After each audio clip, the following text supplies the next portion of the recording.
we need to look under the hood. Charisma isn't magic. It's a set of cues your nervous system reads as safety, meaning, and momentum. When a leader's voice drops into a steady cadence, when eye contact lingers, when stories land with clean arcs and hopeful payoffs, your body leans forward before your mind votes. Oxytocin rises with perceived trust and affiliation. Dopamine spikes on anticipation. A breakthrough is coming, and your brain starts chasing the next hit of relief. Meanwhile, something else is happening in the group. Emotional contagion isn't metaphor, it's measurable. People mirror micro-expressions and breath without noticing. In synchronized activities, chanting, breathing, swaying, hearts entrain, and anxiety drops. Inter-brain synchrony shows up when attention locks on a shared target. Neural patterns align, and consensus feels less like an argument won and more like gravity. That felt unity is soothing. It also dampens dissent because discord now lands as a physiological jolt, not just a social risk. Charisma rides this current with technique. Persuasive speech in high-control groups tends to be intensely personal and certain. I see you. I know what you're capable of. Personal pronouns plus intensifiers build a bridge that feels intimate. The Babel effect crowns fluent talkers as authorities. They fill silence, offer metaphors, repeat mantras. Volume becomes validation. Your brain mistakes fluency for truth because processing ease reads as accuracy. It's a cognitive shortcut, and it's exploitable. Now add loaded language. When a leader packages complex realities into simple binaries, ego versus essence, align versus story, your cognitive load drops. Relief is pleasant, so the brain rewards the source with trust. Thought-terminating clichés become neural speed bumps. The more you rehearse them, the more automatic they get. You think you're choosing trust. Your circuitry is following the path of least resistance you've paved with repetition. Echo chambers close the loop. As information narrows to aligned sources, the false consensus effect swells. You start feeling like the world agrees with what the room agrees on, because that's the world you're seeing. Group polarization nudges positions toward extremes through repeated, one-sided affirmation. It doesn't feel extreme inside the chamber. It feels consistent. Consistency is a core human drive. Dissonance is uncomfortable, so the system, clichés, chants, curated stories, buffers it fast. Osho's style shows why this works even on skeptics. Paradox destabilizes rigid categories. Logic divides, love unites, and invites you into direct experience. In a vacuum, that can be honest and freeing. Inside a managed environment, it becomes a lever. If analysis is suspect, then the person orchestrating experiences gains leverage over your conclusions. Catharsis, crying, laughing, shaking, releases tension and floods the body with signals of relief. The brain bookmarks the setting and the messenger as sources of safety. Next time doubt rises, your body remembers the exhale that followed surrender and steers you back. Authority also taps old wiring. Humans calibrate to status cues, posture, scarcity of access, centered seating, testimonials. When the leader appears last, speaks least, and gets the longest ovation, your brain tags them as high value. Obedience research shows how quickly people outsource moral calculus under perceived authority, especially when responsibility is diffused. The group holds you. In circles where language dominates, accountability smears across the floor. You feel carried. You also stop asking who's steering. Isolation amplifies the pull. Reduce conflicting inputs, increase time on task, regulate sleep, and you prime compliancy. Fatigue narrows options. A simple story with a hero and a method beats a complex, uncertain reality when you're tired. The bite levers engage the same biology from 4 sides. Behavior routines create ritual comfort. Information hygiene scrubs friction. Thought scripts ease cognitive strain. Emotion choreography pairs pain with soothing from the same hand. Trauma bonding grows when the source of hurt is also the source of relief. The cycle sticks because leaving threatens to rip away both the problem and the anesthetic. Here's a quiet irony. Much of what works here is healthy in other contexts. Synchrony bonds choirs and teams. Mantras steady anxious minds. Paradox breaks stale thinking. Testimony helps people feel less alone. The danger is concentration without counterbalance. Techniques stacked, dissent pathologized, outcomes tied to a single gatekeeper. In that stack, charisma isn't sparkle. It's a control interface your nervous system keeps logging into because it feels like home. Watch for one moment. The instant consensus starts to feel like truth in your bones. That sensation is the social glue doing its job. It's also your cue to cross-check. Seek a disconfirming detail. Call someone outside the circle. Ask for slow time, not just deep time. You're not broken for wanting the exhale. You're human. And humans are persuadable in ways that feel like love. Groupthink, when harmony kills doubt. While all that language is rewiring your inner narrator, the room is training your instincts about what's safe to say. Groupthink doesn't arrive with a banner, it arrives with a glance. Someone raises a concern, and 10 faces soften in unison. Not debate, comfort. Can we hold them? The content is sidelined by care. It feels kind. It also removes friction, the thing questions need to catch. 3 days earlier, a small circle split over a simple logistics issue, moving a retreat date. One person noted childcare costs. Another mentioned non-refundable flights. The facilitator smiled. Where does your need to control come from? The room hummed. The practical problem became a personal defect. The date didn't move. The lesson landed. Harmony outranks reality. Here's the mechanism. In a cohesive group, Dissent risks status. Your nervous system reads disapproval as threat. Add synchronized rituals, breath, chant, sway, and you've built an engine for interbrain synchrony. The more bodies align, the more disagreement feels like stepping out of a moving stream. That jolt isn't just social, it's physical. So you step back in. Meanwhile, the false consensus effect blooms. Because everyone you see endorses the same view, you overestimate how widely it's held.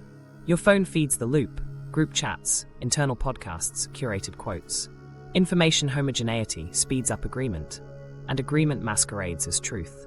When someone mentions outside criticism, the chorus knows its cue. That's fear. Emotional contagion, rehearsed. Watch how the but/therefore pattern governs meetings.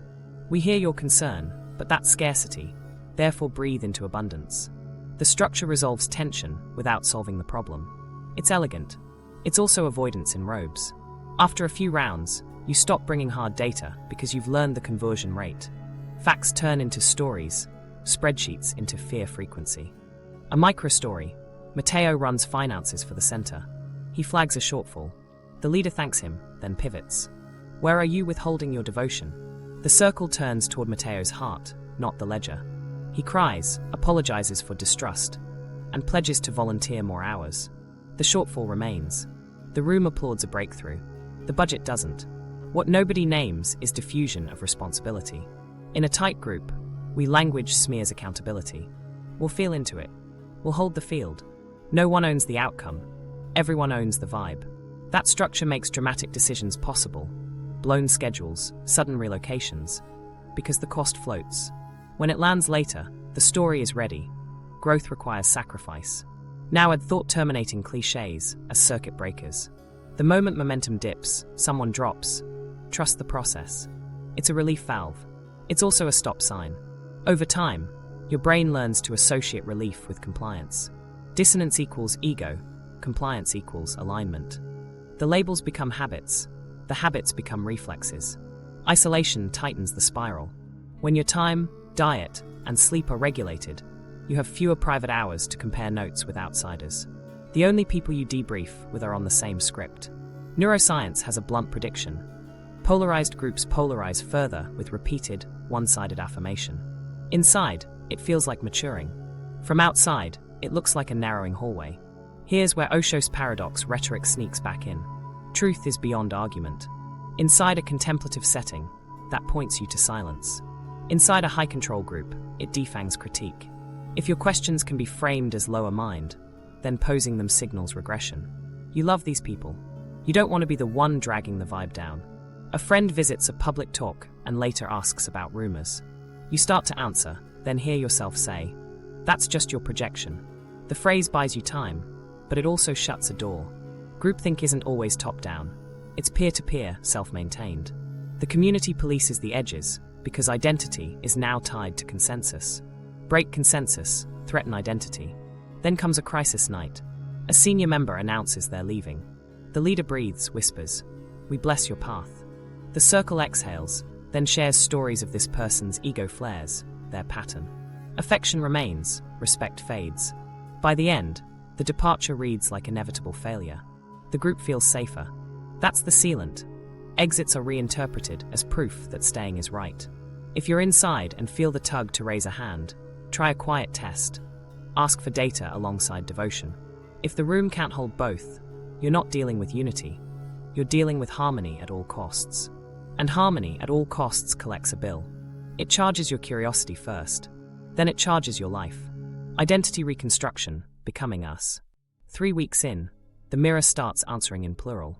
You catch yourself saying, "we" about choices that used to be yours. It doesn't happen with a pledge. It happens with 1,000 edits to your story until the old you sounds like a cautionary tale and the new you sounds inevitable. This is identity reconstruction. It's not a haircut. It's a rebuild using your own bricks, rearranged until the house faces the leader's door. They start by mapping your values. Family, creativity, fairness, freedom. Then they translate. Family becomes attachments. Creativity becomes service. Fairness becomes surrender. Freedom becomes discipline. None of those words are wrong by themselves. In the new grammar, they point toward one outcome: more devotion, more hours, more porous boundaries. You feel principled, even noble, as you swap labels. That's the craft. Your virtues are reused against your former configuration. A microstory plants the seed. Before, I was asleep and selfish. Now I'm in service. It's tidy, heroic, contagious. Your past gets repainted in grayscale, your present in high saturation. The contrast teaches you how to narrate yourself. The group applauds when you renounce old wins as egoic. The promotion, the relationship, the degree. Each renunciation loosens a root. Each cheer binds a new one. Ritual speeds the shift. Confession circles ask you to own your patterns. You speak shame aloud, and the room alchemizes it into belonging. The relief is real. The framing locks in. Next, confession turns outward. You start naming others' patterns, reflecting, with approved terms. That's the pivot. The language that reworked you starts deputizing you. You earn trust by helping to sculpt your peers into the same shape. The wardrobe changes aren't about fabric, they're flags. Whites on holy days, malice on the wrist, slogans on the tote. Do the work, trust the field. You don't dress to be seen, you dress to be recognized. Jargon becomes jewelry in your mouth. Shorthand nods across rooms replace long explanations. When your sister asks what you're into, you find you can't explain without the glossary.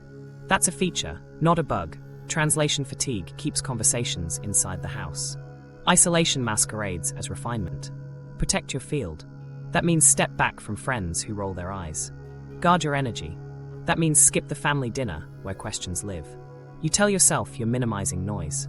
Practically, you're shrinking the number of people who remember your before. Without those mirrors, the new reflection consolidates. Leaders model the end state. They carry paradox like a passport. I am nothing, therefore everything serves through me. It reads as humility and crowns as authority. You try the cadence on in your journal, then in a share. The room glows.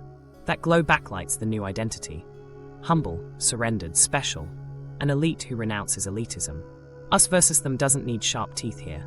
It just needs a halo. We're stewards, not better. Better is implied. Meanwhile, service ramps. Volunteering isn't tasks. It's identity rehearsal. Chairs lined in perfect arcs, flowers arranged to hold frequency. Social posts written in the house voice. Your hands learn the shape of the group's values faster than your mind could. By the time you notice how often you say mission, your calendar already says it for you. Work, sleep, group. The triangle closes. Here's where neuroscience hides in plain sight. Repetition plus reward rewires. Every time you narrate your past as fallen and your present as found, emotion surges and the story sticks. Emotional contagion cements the chorus. 10 people nodding when you say my pattern turns your sentence into a fact your body believes. Inter-brain synchrony during rituals makes that belief feel like a shared self. Identity fusion follows. You stop feeling like a person in a group and start feeling like a person only through the group. The ego story seals it. There is no you to defend. If you push back, it's ego. If you yield, it's essence. That frame doesn't erase the self. It relocates it from the person who wonders to the person who obeys.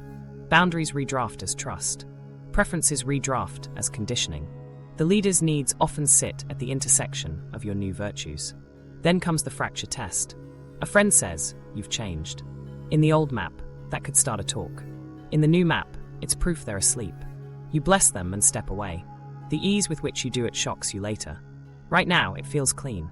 You've become someone who chooses alignment over attachment, which happens to mean the group over your history. One night, the leader names you as a pillar.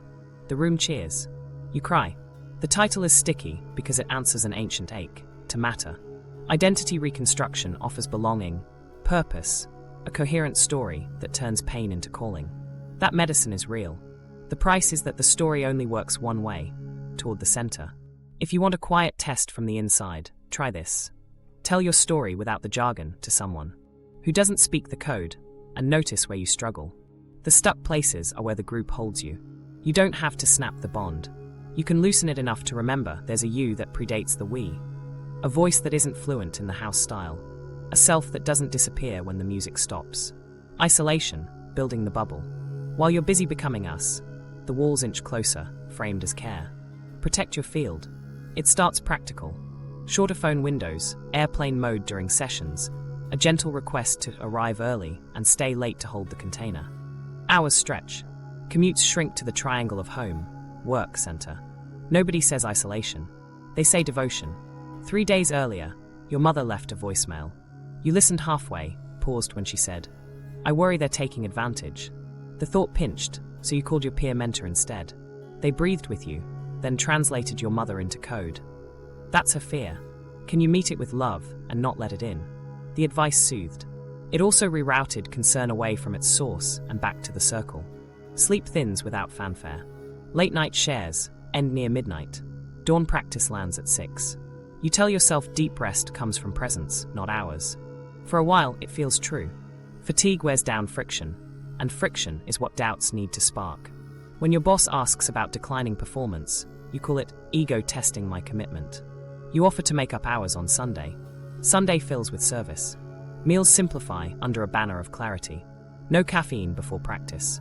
Light protein during retreats. Heavy foods anchor you to mind. You comply because compliance reads as sensitivity. The small hunger that follows sharpens your emotions, and the group reads that as openness. It's also suggestibility, wearing a robe. Information trims into shape. News becomes noise.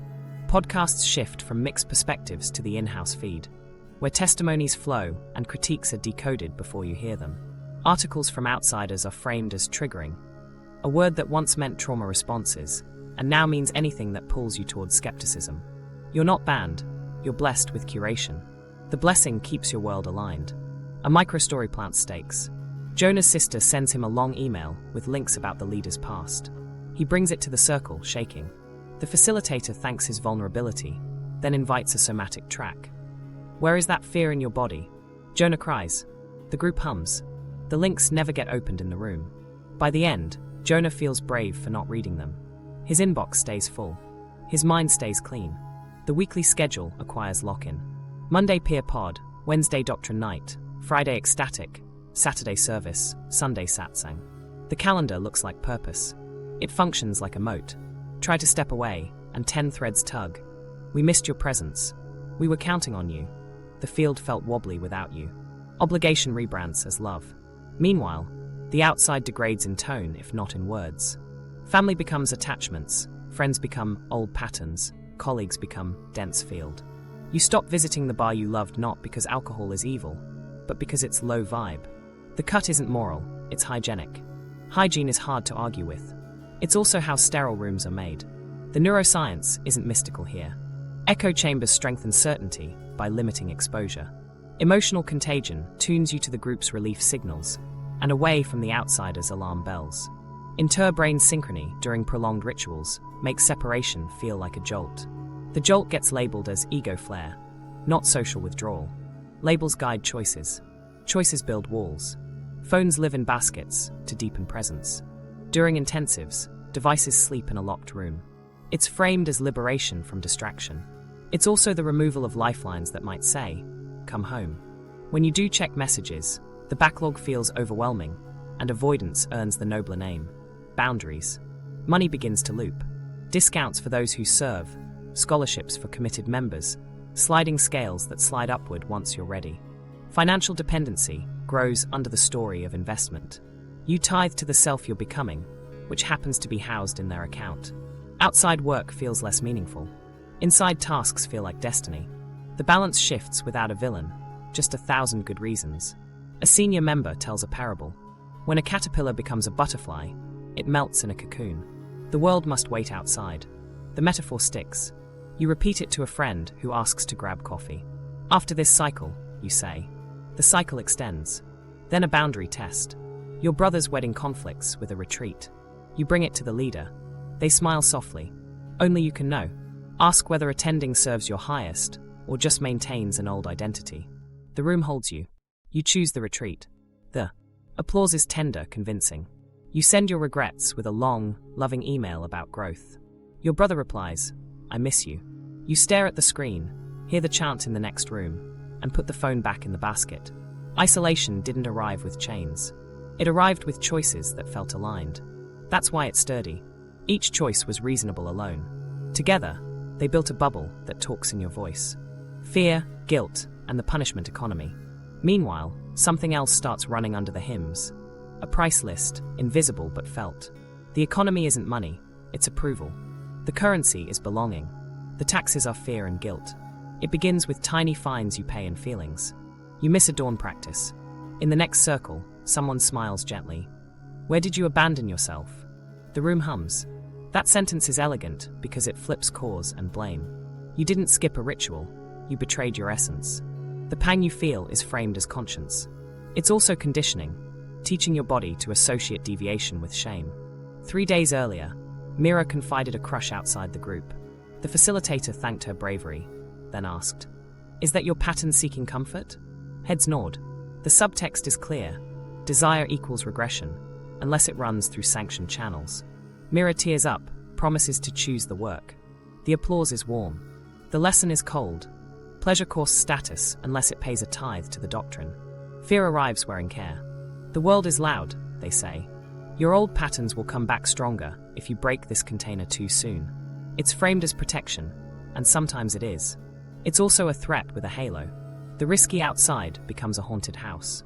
If you do leave and feel lost, the prophecy self-validates. See, we told you. Heads win, tails win. Punishments stay soft at first. Less eye contact from senior members. Fewer, "we felt your presence" texts. Invitations that used to arrive don't. Social oxygen thins. In a system built on relief, that's enough to tighten compliance without a single rule. You learn the exchange rate. Alignment buys warmth, hesitation buys weather. Then come public reckonings, staged as healing. Someone missed a payment or a practice. They're invited to recommit in front of the field. The leader's voice goes velvet firm. Where did fear run your life? The person owns it, uses the house words, promises deeper devotion. The circle cries, claps, bathes them in love. It feels like restoration. It's also a warning to everyone else. Stray, and your contrition must be scenic. The bite levers spin together here. Behavior enforces penance. Extra service shifts, longer sits. Information reinterprets consequences. The universe mirrors your commitment. Thought supplies the scripts. Ego flared. I abandon myself. Emotion does the whip and bomb. Shame, then absolution. Trauma bonding swells. The hand that stung also soothes, and you cling tighter because relief lives here. A micro story breaks the pattern into view. Daniel, one of the first to greet you on day one, stops attending Friday nights. He says work is intense. In satsang, the leader gazes out. When devotion wavers, the mind gets clever. No name, every face knows. Later, Daniel returns. He shares about falling back into scarcity, pledges to serve more. The room erupts. He weeps relieved. He's back in the black. Fear sharpens around exits. The stories circulate quietly. A former member got in an accident. Their field collapsed. No direct cause claimed, just a cautionary murmur. Suggestion does the work. Your nervous system connects dots it was primed to see. If you're tempted to step away, your stomach flips with images of bad luck. That's not prophecy. That's conditioning plus superstition, rehearsed until it feels like wisdom. Guilt expands its jurisdiction. Saying no to a volunteer shift feels like saying no to your purpose. Attending your niece's play instead of doctrine night tastes like betrayal, then gets relabeled as choosing comfort. The word comfort takes a beating here. It's not a couch anymore, it's a sin. Staying in discomfort for the mission reads as virtue. The line between resilience and self-erasure blurs. Language tightens the leash. Your being negative replaces, you have a point. Your ego is loud replaces I disagree. That's your story replaces this hurts me. Thought-terminating clichés become bludgeons you swing at yourself first. Each swing costs you a piece of your inner advocate. In time, that voice only pipes up to beg for the approved punishment. Longer sits, deeper breath, more surrender. Isolation multiplies penalties by narrowing alternatives. When the group is your social, spiritual, and sometimes economic world, any dip in standing is triple taxed. You risk losing friends, meaning, and the structure that organizes your days. The safest way to avoid that loss? Perform contrition early. Confess proactive. Volunteer to carry the heaviest boxes. You call it devotion. Your body calls it appeasement. Osho's paradox rhetoric slips into the justice system. Suffering is a gift, someone quotes. Used with care, that line points to growth. Used in penalty, it justifies avoidable harm. If pain equals progress, the apparatus never has to ask if it caused unnecessary pain. It can harvest meaning and call the harvest mercy. Neuroscience explains how the punishment economy embeds. Emotional contagion makes public contrition feel holy. Inter-brain synchrony during group absolution bonds you tighter to the people who witnessed your shame and fed you relief. Your brain bookmarks the cycle, fear, guilt, ritual, release, as a reliable path back to belonging. That bookmark becomes a rut. You start walking it before anyone asks. Then a line you didn't expect. If you leave, we can't vouch for what your ego will do. It's a shrug, a boundary, and a hex. You smile, nod, swallow. Something in you goes quiet. If you're inside and feel the price rising, try a small audit. What do you pay, time, money, dignity, after you say no? Who withholds warmth? Who offers it back if you fold? If love is a wage and fear is the foreman, you're not in a family. You're in a market where the product is you. Claiming the throne, authority, myth, and manufactured miracles.